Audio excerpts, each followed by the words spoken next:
আর মাত্র 1 মাস পর এসএসসি পরীক্ষা। এত পড়তেছি, কিচ্ছু মনে থাকতেছে না। আমার ব্রেনটা মেবি নষ্টই হয়ে গেছে, আমাকে দিয়ে হবে না। আমি মনে হয় এসএসসি পরীক্ষায় আমার কাঙ্ক্ষিত রেজাল্ট করতেই পারবো না। পরীক্ষার ঠিক 1 মাস আগে আমরা সবাই বিভিন্ন টাইপের প্রবলেমে ভুগি। তার মধ্যে একটা খুব মেজর প্রবলেম হচ্ছে পড়া মনে থাকছে না। তোমাদের মধ্যে অনেকের ভিতরে হয়তো এই প্রবলেমগুলা নিয়মিতভাবে দেখা দিচ্ছে, তুমি ডিপ্রেসড হয়ে যাচ্ছ এবং এটা একটা ডিপ্রেস সাইকেল।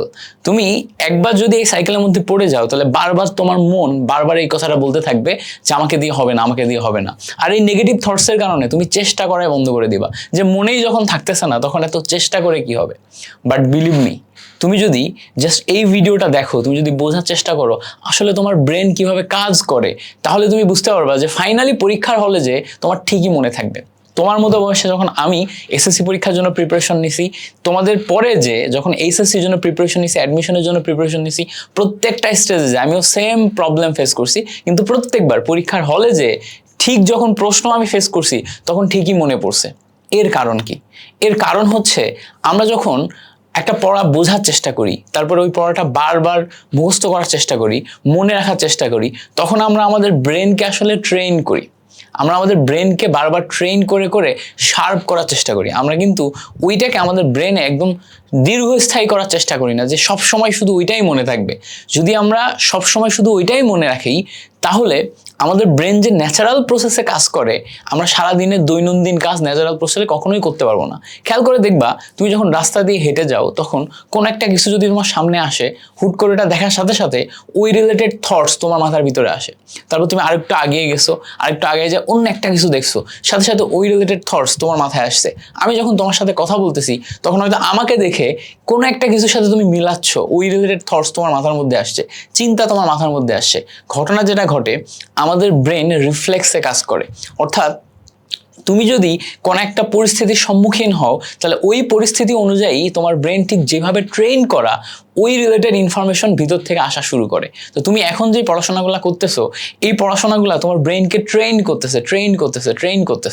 তুমি পরীক্ষার আগের দিন এই জিনিসপত্রগুলো যদি রিভিশন দিয়ে পরীক্ষার হলে যাও, তখন পরীক্ষার হলে যে যখন তুমি প্রশ্ন ফেস করবা, তোমার 100% ফোকাস পরীক্ষার প্রশ্নে থাকবে।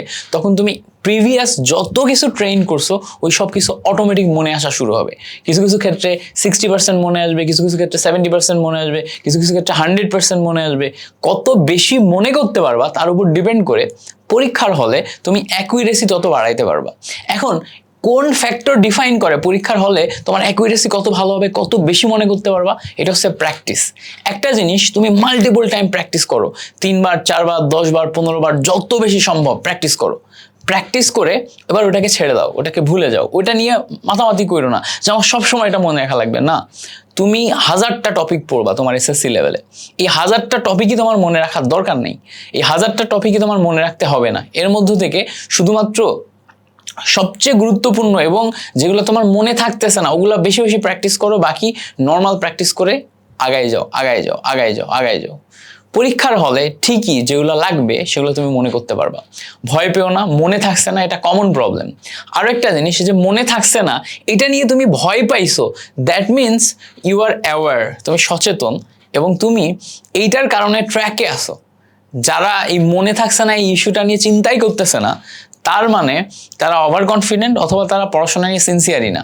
তো সেক্ষেত্রে তাদের রেজাল্ট এমনিতেই খারাপ হবে। তুমি মনে থাকতেছে না এটা নিয়ে ভয় পাচ্ছ মানেই তুমি অন্যদের চেয়ে অনেকটা এগিয়ে আসো।